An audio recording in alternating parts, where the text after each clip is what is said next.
and a very warm welcome to all of you on a slightly chilly Delhi afternoon. As with all Financial Express events, this one brings together some of the sharpest minds in the domain of sustainability and environment. And it has been an endeavor to create dialogue with businesses and industry and the government via these platforms. So it was almost 1 year ago that a Financial Express decided to launch a section on sustainability and environment and governance under the brand name of Green Sarathi. And I'm very happy to say that in the last 1 year, we have covered sustainability governance in depth across mobility, energy, and a couple of other sectors, and manufacturing. Sustainability is something that has to become sustainable, and that is one of the things that we'll be talking about in one of the sessions today. And while I come back to what we will be discussing today, I would like to thank Dr. Jitendra Singh, Minister of State, independent charge of the Earth Sciences plus the Science and Technology Ministry, who felt equally motivated as us to find time in his busy schedule with the Parliament on and a lot of action in the Parliament to come down here and share his thoughts with us. Thank you, sir, and very warm welcome to this event today. I might also mention for people who may not know that Dr. Singh is a medical doctor, a diabetologist by his background and profession. And he has, to his credit, hitting a hat trick out of the Udhampur seat. So very few people are able to do it. So being a medical professional and a professional politician, I must say, he's wearing both hats pretty well. And he shared with us that even on a field like diabetes, there is a linkage between biodiversity and the impact on diabetes. And therefore what we know is the impact of what is happening in this environment is touching us at multiple points. Some we are able to realize, some we are still discovering. And therefore, it's a very critical part of all of us joining this and creating this into a mission.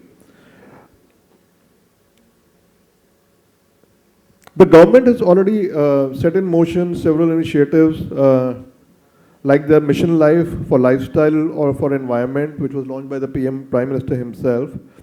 Apart from some of the other initiatives like Green Credits Program, the National Mission on Climate Change, including the Mission on Strategic Knowledge for Climate Change.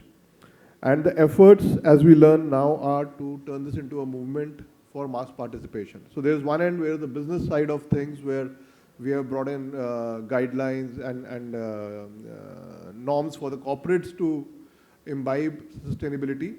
I think now the focus is going to be how do you make it a mass movement, because ultimately you have to have both the people and the organizations working in tandem to really make an impact. And we, with a 1.4 billion population, while we aspire to have a lifestyle like US, we really can't afford to from a sustainability perspective. And therefore we have to think afresh, what is it and how do we kind of lift the people out of poverty into a better living standards without impacting environment and making it a sustainable movement. Today, as we follow through the agenda of the day, one of the things that we'll be covering would be basically how do we make sustainability sustainable. And we have a very interesting panel of academicians, industry people, and people who are kind of running different organizations, NGOs, etc., come together and deliberate on those topics. After that, we'll have a session on sustainability and governance, how they go hand in hand, and discuss about the safeguards and the catalysts which are required to drive sustainability in organizations. We also have a fireside chat on how businesses could build sustainability into their strategic goals and make it a tool to add substantive value to the bottom line. The fourth session will be a panel discussion on green mobility. Mobility is a big contributor to emissions, especially with the fossil fuels. We are trying to move to a EV culture. We are trying to try ethanol. It works both ways. It helps us save precious foreign exchange, reduce our dependence on imports. At the same time, it also helps create cleaner environment. And there are a lot of government schemes and initiatives in that direction. And the last session that we'll have will talk about climate change and the cost of carbon. This will be from a financial perspective. Our guest there is a CFO of a large organization. So we have a mixed bag of very different topics, but all of them bound together by the theme of sustainability. And how do we make it viable, sustainable, and imbibe it into our daily routines in a profitable manner. I would thank all our experts and panelists, some of whom have traveled long distances, flown from Hyderabad, Bombay, and other cities, for coming down and adding value to this event. I would request all the guests here to take their knowledge and use it to make their own sustainability practices better. You don't get these many opportunities too often to hear from stalwarts in the industry. And we're also thankful to our partners, Datta Power Infra, Shardul Amarchand Mangaldas, and packaging partner PackTech for supporting this initiative.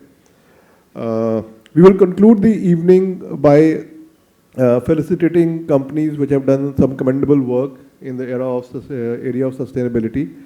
And the selection process is through an independent jury based on a set of criteria, and that is how the winners are chosen. I think that's all. I will not get into detail. I know the minister has a flight to catch, so I'll keep it very short. And I would also like to now invite Dr. Jitendra Singh to deliver the inaugural address. Thank you.